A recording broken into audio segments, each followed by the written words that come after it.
दरम्यान संजय शिरसाट जरांगे पाटलांच्या भेटीसाठी दाखल झालेत। संजय शिरसाट शिवसेना शिंदे गटाचे प्रवक्ते आहेत। छत्रपती संभाजीनगर पश्चिमचे ते उमेदवार आहेत। संजय शिरसाट आता मनोज जरांगेंच्या भेटीसाठी दाखल झालेत। आपण दृश्यांमध्ये बघू शकतोय। या क्षणाची एक महत्त्वाची आणि मोठी बातमी, शिरसाट आणि जरांगेंमध्ये काय चर्चा होणार हा सवाल आहे। संजय शिरसाट शिवसेना शिंदे गटाचे प्रवक्ते आणि सोबतच छत्रपती संभाजीनगर पश्चिमचे उमेदवार आहेत। आणि आता संजय शिरसाट ऐन मतदानाच्या आदल्या दिवशी जरांगे पाटलांच्या भेटीसाठी।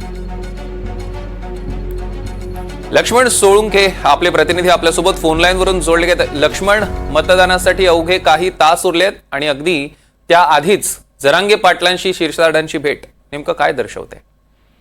आपण बघू शकतो सौरभ की काल कालीचरण महाराज यांची जे छत्रपती संभाजीनगर मध्ये काहीतरी सभा झालेली आहे आणि या सभेदरम्यान विरोधकांनी आरोप सुद्धा केलेले आहे। कारण की काल कालीचरण महाराज यांनी जरांगे पाटील यांच्या विरुद्ध वक्तव्य केलं होतं। त्यानंतर आपण बघू शकतो की संभाजीनगर मध्ये या बाबतीत कालीचरण महाराज यांची कार्यक्रम सुद्धा आयोजित करण्यात आला होता। मात्र तो विरोधकांनी हा कार्यक्रम संजय शिरसाट यांनी आयोजित केल्याचा आरोप केलेला होता। त्याच दरम्यान आपण बघू शकतो की संजय शिरसाट जे पश्चिम मधून शिंदे गटाकडून उमेदवारी त्यांनी दाखल केलेली आहे। उद्या मतदानाचे काही क्षण बाकी असताना आपण बघू शकतो की त्या ठिकाणी उभाटा गटाच्या राजू शिंदे यांच्याकडून मोठी टक्कर त्यांना त्या ठिकाणी देण्यात येत आहे। त्यामुळं आपण बघू शकतो की संजय शिरसाट आज मनोज जरांगे पाटील यांच्या भेटीसाठी या ठिकाणी दाखल झालेले आहे।